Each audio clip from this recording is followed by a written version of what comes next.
बाजार में जल्द आएगी डीआरडीओ की एक और टेस्टिंग किट। घर बैठे कर सकेंगे एंटीबॉडी टेस्ट। जून के पहले हफ्ते में 100 किट लॉन्च करने का प्लान। कोरोना मरीजों के लिए कर्नाटक सरकार की नई पहल। बेंगलुरु में 15 साल पुरानी बस को 5 बेड के आईसीयू हॉस्पिटल में तब्दील किया गया। नाम दिया गया ICU on wheel. Madhya Pradesh में कोरोना के नए केसेस लगातार कम हो रहे हैं। 24 घंटे में कोरोना के 4,384 नए मरीज आए सामने। इंदौर में 937, भोपाल में 609, जबलपुर में 279 और ग्वालियर में 105 नए केस। मध्य प्रदेश में पॉजिटिविटी रेट घटकर 5.6% हो गया। 24 घंटे में 9,405 मरीज ठीक हुए। 79 मरीजों की मौत। छत्तीसगढ़ में 24 घंटे में कोरोना के 4,943 नए मरीज आए सामने। कोरिया में 431, सूरजपुर में 414, बिलासपुर में 368, रायगढ़ में 358 और रायपुर में 348 नए केस। छत्तीसगढ़ में 24 घंटे में कोरोना के 9,863 मरीज ठीक हुए हैं। 96 मरीजों की मौत हो गई। अभी प्रदेश में 76,440 एक्टिव केस। भोपाल में 31 मई तक बढ़ाया जाएगा कोरोना कर्फ्यू। जिला क्राइसिस मैनेजमेंट ग्रुप की बैठक में बड़ा फैसला। कोरोना कर्फ्यू बढ़ाने का औपचारिक आदेश होना भी बाकी। कोरोना के बाद चिंता का सबब बने ब्लैक फंगस बीमारी को मध्य प्रदेश में भी महामारी घोषित कर दिया गया है। शुक्रवार को हुई कोरोना की समीक्षा बैठक में मुख्यमंत्री शिवराज सिंह चौहान ने कहा कि प्रदेश में ब्लैक फंगस को महामारी घोषित किया जाता है। मध्य प्रदेश में भोपाल समेत कई और इलाकों में ब्लैक फंगस के मरीज सामने आ रहे हैं। सरकार ने ब्लैक फंगस के मरीजों का सरकारी अस्पतालों में मुफ्त इलाज का इंतजाम किया है। ब्लैक फंगस को महामारी घोषित करने से निजी और सरकारी अस्पतालों के लिए गाइडलाइंस लागू। इंदौर में सख्त लॉकडाउन के विरोध में उतरे कैलाश विजयवर्गीय। कहा अलोकतांत्रिक तानाशाही भरे फैसले को अनुशासित शहर पर क्यों थोपा है। जिस फैसले को चौतरफा निंदा, उस पर हो पुनर्विचार। कल सीएम के दौरे के बाद 7 दिन के सख्त लॉकडाउन का हुआ था ऐलान।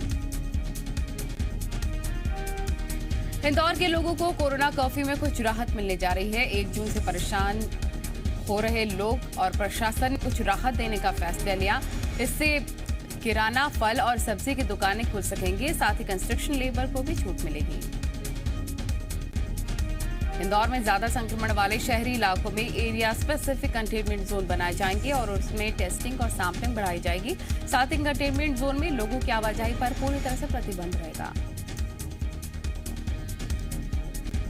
बिलासपुर हाईकोर्ट ने राज्य सरकार के शपथ पत्र पर नाराजगी व्यक्त की है और 4 जून तक राज्य सरकार को फिर से शपथ पत्र दाखिल करने के लिए समय दिया है। वहीं हाईकोर्ट ने वैक्सीनेशन प्रोग्राम पर टिप्पणी करने से मना कर दिया। बिलासपुर हाईकोर्ट ने कहा है कि वैक्सीनेशन एक जटिल प्रक्रिया है और इसमें राज्य और केंद्र सरकार की अपनी अपनी पॉलिसीज हैं। इसलिए हाईकोर्ट को टिप्पणी नहीं करना चाहता जिससे टीकाकरण प्रभावित हो। मध्य प्रदेश मुख्यमंत्री शिवराज सिंह चौहान, आध्यात्मिक गुरु श्री श्री रविशंकर और योग गुरु बाबा रामदेव ने संवाद किया है। सीएम शिवराज ने कहा कि पहली लहर में उन्हें भी कोरोना संक्रमण हुआ और वो डायबिटिक भी हैं। उस समय वो नियमित रूप से योग करते रहे हैं और स्वस्थ भी रहे। सीएम शिवराज ने कहा कि कोरोना को समय पर पहचान करना और पकड़ना जरूरी है। सीएम ने कहा कि समय था जब पॉजिटिविटी रेट 24% था, लेकिन अब 5% के आसपास हो गया है। इस दौरान कोरोना वॉरियर्स ने योग की मदद से किस तरह से कोरोना को हराया। एमपी के पूर्व सीएम कमलनाथ ने कथित वायरल वीडियो का लेकर प्रदेश की सियासत गर्मा गई है। इस कथित वायरल वीडियो में पूर्व सीएम किसान आंदोलन के बारे में बात करते हुए सुनाई दे रहे हैं।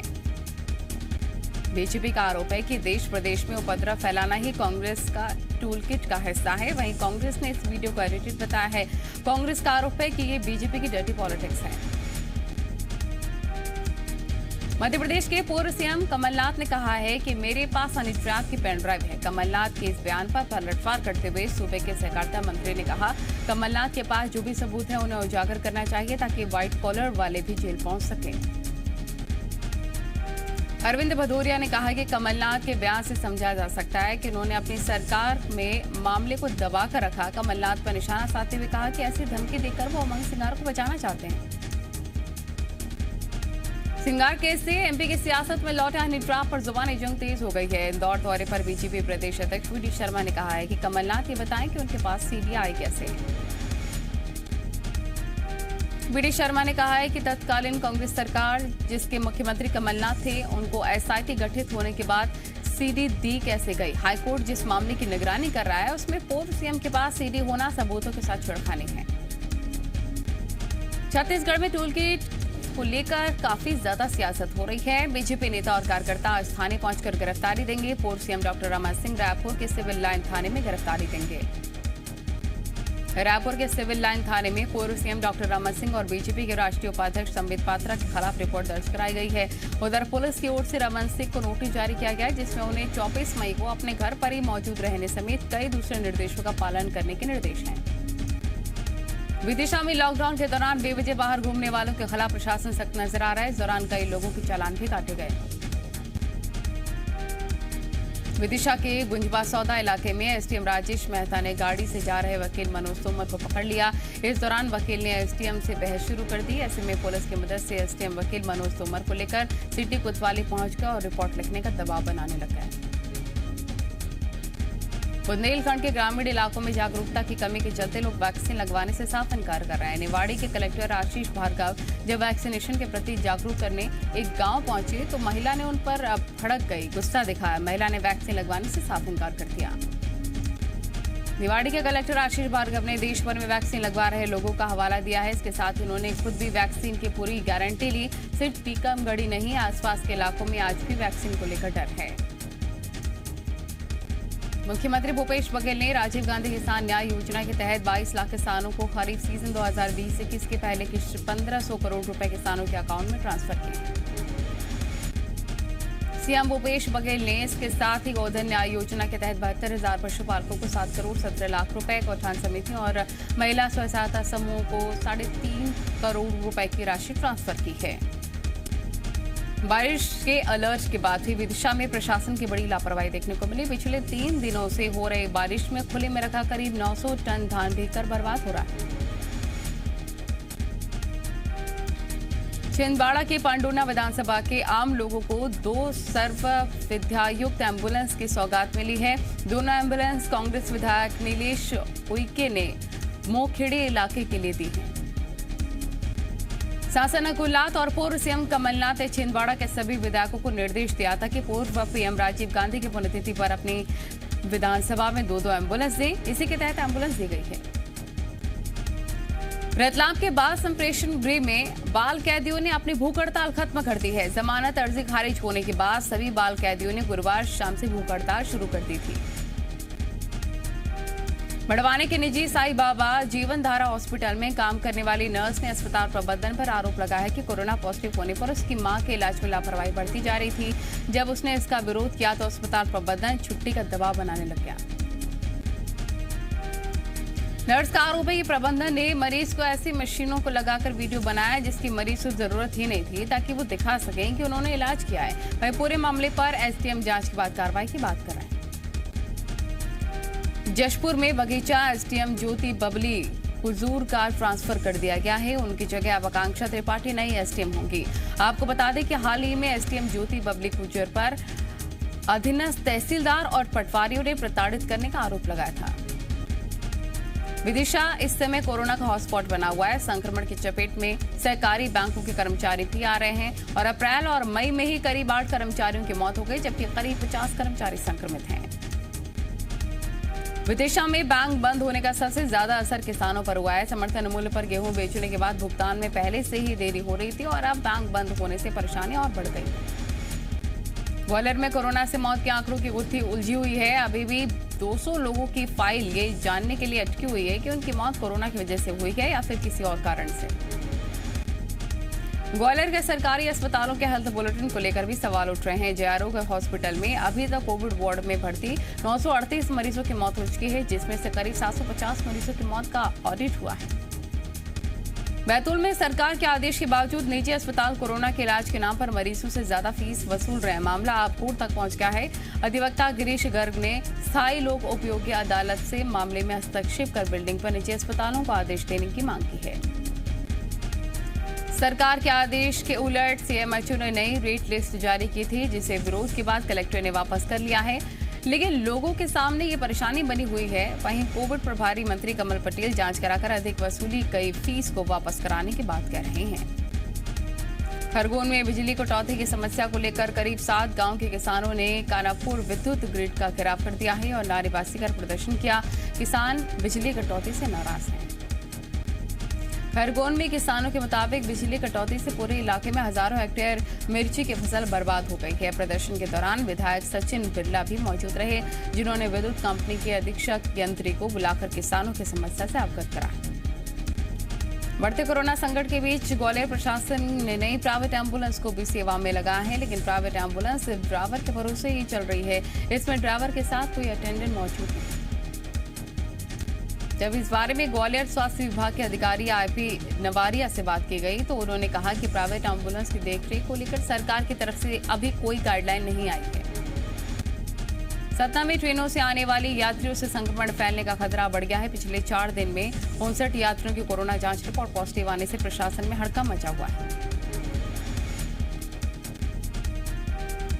सिवनी में कोरोना कर्फ्यू का उल्लंघन करने वालों पर पुलिस सख्त नजर आ रही है। छिंदवाड़ा चौक पर थाना प्रभारी महादेव नागोतिया ने बेवजह बाइक से घूम रहे लोगों पर डंडे बरसाए, जिसका वीडियो काफी वायरल हो रहा है। सिवनी मालवा के कांसखेड़ी गांव के किसानों की मूंग की फसल नहर बंद होने से खराब हो रही है, जिसे बचाने के लिए होशंगाबाद के युवा किसान आगे आए हैं। किसान अपने अपने ट्यूबवेल का पानी नहर में छोड़ रहे हैं, जिससे किसान मूंग की फसल की सिंचाई कर सकें।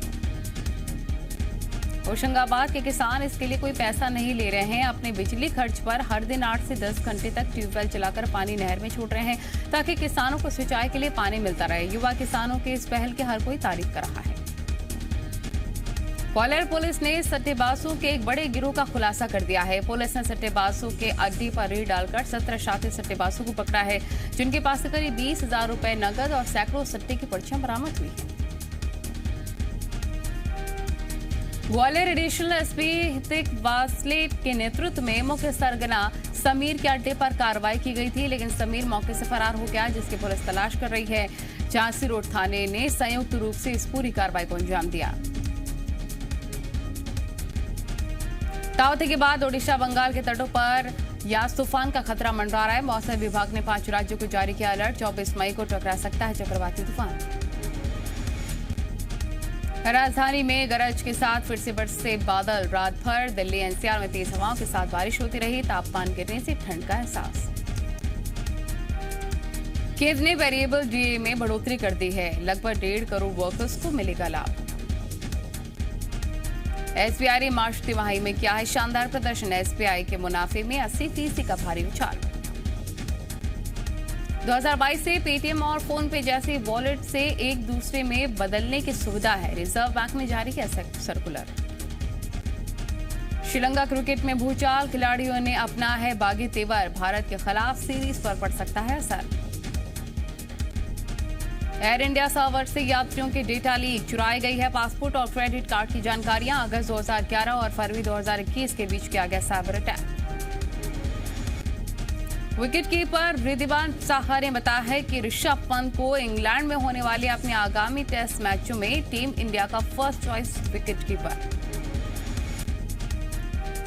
वीरवन को महिला क्रिकेट टीम के कोच पद से हटाए जाने से नाराज है सौरव गांगुली।